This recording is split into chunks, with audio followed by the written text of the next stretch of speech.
वैष्णवीजीचा birthday आहे. माझी मराठी बोल कौतुके पर्यावरण ही पहिल्या जिंके अशा माझा अभिमान सांगणाऱ्या ज्ञानदादाची मी छोटी बहीण मुक्ता आहे. आज माझा ज्ञानदादा रुसलाय. काय झालं ज्ञानदादाला?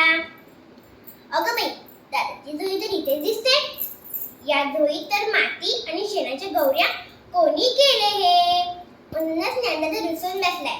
ए ज्ञानदादा, टाटी उघडणारे ज्ञानदादा. ऐकलंस का?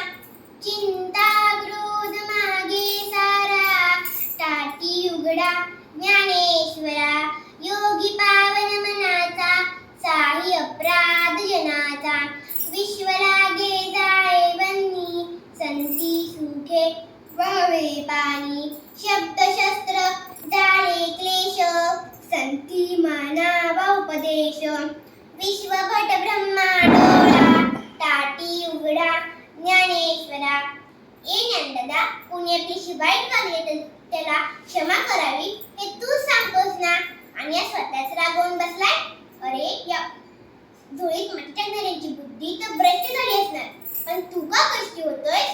अरे, इथे शेत उगते, तिथे तण असणारच. तिथे फुले फुलतात, तिथे काटे खुपणारच. तिथे केवडा फुलतो, तिथे नाग निघणारच. असं रे काय दादा, सारं जग जरी आधीसारखं दहाक झालं तरी आपण संतांनी पाण्यासारखं शीतल असायला हवं.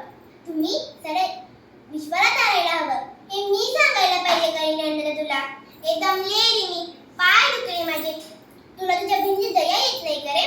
विसरणाऱ्याला क्षमा कर. या लोकांना ज्ञानाचे दिवे लावण्यासाठी दारू उघड, तुझे सामर्थ्य दाखवण्यासाठी दारू उघड.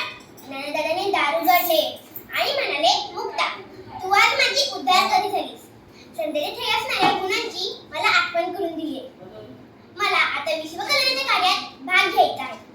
खरोखरच मुक्ताने प्रत्येक जीवनात अध्यात्माची कशी जगावे हे ज्ञानेश्वरांनी दाखवून दिले.